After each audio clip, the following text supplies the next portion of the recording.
Is the turning of the chair okay? Yeah, that's okay. I was Oh, going to okay. ask you that. I'm flipping back and forth. Try and keep it to a minimum, but don't let it interrupt with Yeah, your... because it's good. It's good animation, Hmm. but sometimes it. Yeah, it gets to be Yeah. too much, but... Yeah. Scott came over to my apartment once to tape me to see what I'd look like on tape, and I was appalled at how much I was like all over the place with hand gestures, and also I was appalled at how many wrinkles I had. Well, that's why we put the umbrellas up. I see. Yeah, he didn't have any umbrellas. This was like, terrible light, and lots of shadows. It was more about gestures and poise than it was. Yeah, but I really didn't like seeing those wrinkles. I looked like I was 100 years old. We shot you from much further away. Well... Oh, well, I that's like vanity. I like to tell a story. I did a You're piece rolling with film. Lillian Gibbs. Aline, I wonder if we could pick up, how was this censorship bureau at the post office actually Take a look. organized? Oh, You look nice in Yeah. Yeah, you do look nice. Thanks to you. Hmm? I'll ask it again. Yeah. How was the censorship bureau at the post office actually organized? How? Well, it was in a side door, not the main entryway, and there was a little ante room with not a sofa, but yes, a type of a sofa, and then there was a large room with a long counter, and Soviets. There was also it was their telegraph office, and the Russians or Soviet citizens would come in to send telegrams there. But in those days, I don't think they sent many telegrams. There weren't a great many people in for that. And then in a little room off of that were tiny little offices, so to speak, the size of a phone booth. And the journalists were each given one of those, and there was room to put a typewriter there to type. And then you'd go out on this long counter and hand your copy, and at the end of the counter was the censor, and they would take it to the censors that were behind a window with a green curtain, so you couldn't see them. And then there was also a row of telephone booths, and when your copy was passed, you could phone it in to your office in Berlin or in New York or whoever was, which correspondent of which country was there, or you could then give it to the telegram counter, so to speak, and it would be sent as a telegram. And with words crossed out by the censor, sometimes the whole story killed or whole lines crossed out. And if you were on the phone and you started to say something that had been censored, you'd be cut off instantly. They listened, of course, to make sure that you stuck to the rules. How did this kind of censorship affect the kind of reporting that you could do? Well, in a way it was good because one learned very quickly not to use adjectives that are really editorializing. And I already had been taught that in the years I've been with UPI, that you must keep your copies strictly neutral and not take one side or the other. But still, qualifying adjectives can slip in, and a point of view could get into a story, especially in a case like this when the Cold War was at its height, and we were patriotic Americans looking at the country through American eyes, and so I learned to not to let politics or the Cold War get in the way, but just try to report as neutrally as possible what was happening. Did you get an opportunity to speak to any of the Russian leaders at that time? I believe Khrushchev was in power. Well, yes, Khrushchev was a very lively man. I would say sort of an early attempt, which Gorbachev took up later with more success and more courage. And he liked to talk to the Western press to get his ideas over and his policies. And so he would go to one of the practically daily receptions at one of the foreign embassies so that he could talk to foreign diplomats there and as well as the press and get over his idea, his party line, or what he felt probably was, you know, giving good, would be good for his country and his policies, or maybe he just was curious to talk to all of us, I don't know. So the Western journalists, there weren't very many of us then, about 16 I think, would meet in the Central Telegraph, and we had to cooperate with each other in some ways and not just be competitive because there were just hardly anybody there. We would decide which journalists would go to which cocktail party, which embassy, because we didn't know when and where he would show up. He would have been invited to all of them. So one would cover a reception at the British Embassy, and somebody else at the Hungarian Embassy, and somebody else at the Peruvian Embassy or whatever. And then you would just hang around with your eye on the door, waiting for him or even another important Soviet official to show up. And when Khrushchev would come, he would talk to the diplomats first, while the journalists sort of casually and politely would sort of get behind him or in a circle around him, and then finally he would start talking to the journalists, and usually would get a story. And then everybody would rush to, all the journalists would rush to the Central Telegraph office, where journalists who were not at those receptions would be waiting, and we would pool the information. It wasn't very competitive, but there was really no other way to cover the story. And then everybody would go and write their own story and give it to the censor and so forth. And did you ever get an opportunity to develop sources among ordinary Russians? Well, yes. One rule I learned from the other correspondents, that it's easier to develop a Russian or a Soviet friend outside of the country than inside. Inside the country, they were always very nervous, and not so much now, but then certainly until the Gorbachev era, of being followed and being watched, and therefore being in danger of being arrested and losing their job, or maybe even being put in prison or whatever. But outside the country, even though I'm sure that their embassies, of course, were keeping a very strong eye on them and maybe even following some of them, I don't know, but they were much easier to approach.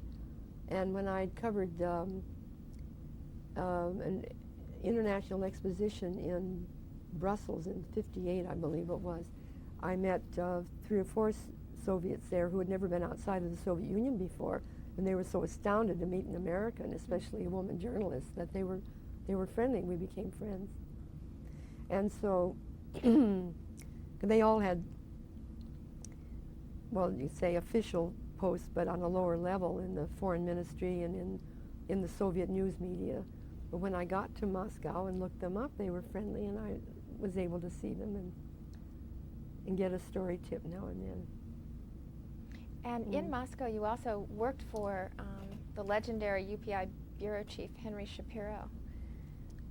Well, Henry had been there since the mid-30s, when the Soviets were more friendly to journalists and foreigners, and it was quite different then at that time. And there were several Americans who had gone there to work at various posts as translators or or as journalists or whatever, because they felt sympathetic to the Russians or just wanted to be there. One of our translators was an American who defected there in the early 30s, for example. And Henry Shapiro, of course, really, he had been a Soviet expert, Russian expert. And in the Soviet Union, he married a Russian woman. So he had a lot of sources that the rest of us didn't have. One former UPI executive even told me that Khrushchev would check things out with Henry and see how they'd play in the West every once in a while. Oh, indeed, they would chat it. at these embassy receptions, and the Kremlin would give various official receptions for visiting dignitaries, visiting presidents and kings and so forth, and the journalists would be invited to those. And they were huge affairs, you know, with hundreds of people, but still you could circulate around and look for someone who might be able to tell you what was going on. Can you give me an example of a time where Henry Shapiro's special access gave UPI a scoop or a beat on a story?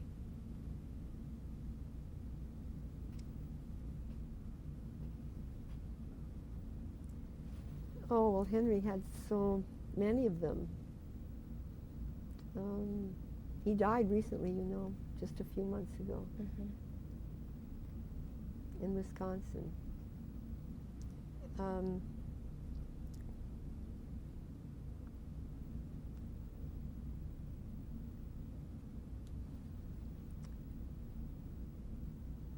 One was involving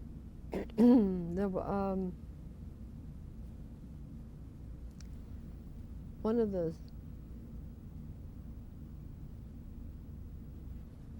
When the Soviet astronauts went up, I don't remember the details exactly, but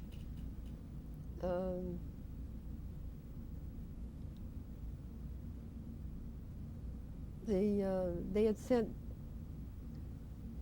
sent up a satellite, and I remember that the Associated Press had somehow heard from someone on TASS, the Soviet news agency, that it had fallen and had crashed, and they sent out a bulletin.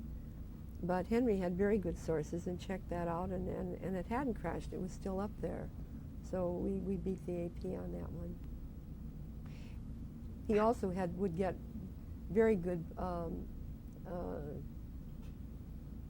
political tips from people he knew who worked in the government or the party, you know, on sort of a lower level or a middle level, who would have known Henry, you know, for some years. He would get tips that the newcomers would have a hard time cultivating. Now, again, of course, it's much different. Did his access have any ramifications for your reporting? Well, what do you mean? Well, for example, the fact that he had so much access at various levels of Soviet life, did that help you with stories ever? Oh, indeed. And of course, he and his wife knew so much about Soviet life and about the country that we really had an edge on, I think, on the AP and the other American journalists there. Just a great deal more, I would say, background information. Some of the journalists from European countries there also had very good background. Some of them had been there a long time. I remember the correspondent from the Frankfurter Allgemeiner had been there many, many years. And did you speak Russian? Well, I studied it before I went, while I was waiting for the visa. So I arrived with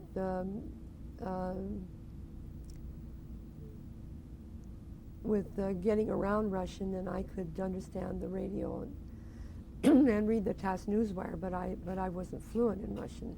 And when I would go out to do private interviews, I would always take one of our translators with me, or at a press conference too. Sometimes at press conference the Soviets would have translators. But of course the language is very important. And now that, at that time, Americans really weren't very linguistic, and there weren't very many journalists who could speak a foreign language, and very few Americans who could, in comparison with you know, people in other countries, very few diplomats who could, etc. And now it's quite different. Many more students study foreign languages in university, and the journalists who go there now, most of them are fluent in Russian. So I mean the journalists in the United States. So not having fluency in the language was not a deterrent at all for assignment? Well, I'd say that one would do better, certainly better. I would have done better if I had been fluent in Russian. It would go for all of the American journalists who were there at that time, most of whom were not fluent in Russian. That's one thing that made Henry unique. I know you'd said earlier that they wanted you to get the feel and the Oh, I some more continued war- taking lessons there, I must say, every day. And of course, the longer you're there, the more you learn. And when you listen to the radio and read newspapers, it helps enormously. Excuse me. What were No, you no, saying? excuse Mhm. me. Mhm.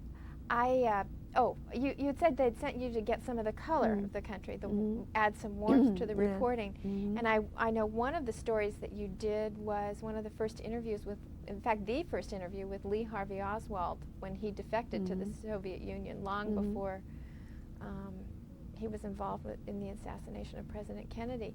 I wonder if you could tell me about how you got that story. And Well, I was wandering around the American Embassy one day where correspondents often dropped in to see what was happening because sometimes there would be important Americans coming that we wanted to know about, or even just talking to some of the embassy people, you would get their viewpoint on what was going on in the Soviet Union because they were diplomats trained in, doing nothing but studying various facets of Soviet life.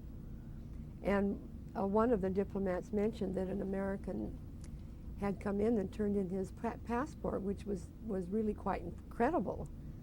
That was an extremely unusual event. And in fact, may have been one of the first cases, if not the first. And so they gave me his name and his address, the Metropole Hotel where he was staying. So I telephoned him when I got back to the office and asked if I could come and interview him. And so he was doubtful at first, but then he decided he would give me an interview. And later he told me that he had agreed to talk to me because I was a woman, so he thought I would be more understanding, kinder, kinder and gentler, as President Bush would say. So I went and talked to him, and I must say that after 5 or 10 minutes, I decided that he wasn't what one would call a serious defector. That is, some highly educated, brilliant man who would have a lot of information to give the Soviet Union that they would that they could use, that they would be very happy to have him defect. He had been in the United States Armed Forces, I believe, on a submarine or some sort of a ship. Do you remember? I don't. And had been a technician of some sort, but the information that he could give the Soviets would be really quite minor. And he struck me as being a mixed-up young man who had personal and family problems and had trouble finding a place in society, and wasn't terribly well educated or a bit mixed up, I would say. And so it was years later when I was working for UPI in Paris. I remember coming out of I've been in the Louvre Museum with some friends that seeing an exhibition, and the doorman said, aren't you Americans? And we said yes, and he said, well, your President Kennedy's just been assassinated. So I went hurrying over to the UPI bureau in Paris, and by the time I got there, that there was an urgent message from the New York bureau saying that the assassin had been caught, and it was Lee Harvey Oswald, and they had looked up in their picture files in the New York bureau and discovered a photograph of him in Russia taken by me, which I didn't even remember having taken it, but I guess I did. And they wanted me to rerun the interview I had with them. And I wasn't terribly surprised that he had done something like that. And I still feel, after all these years, that I see no evidence that Oswald ever had anybody working with him at all, that there was anybody else involved in the assassination. If they would ever come up with solid evidence, such as somebody's deathbed confession or another gun or something, well then fine, I would accept it. But I've never seen any solid evidence to show that there was anybody else involved.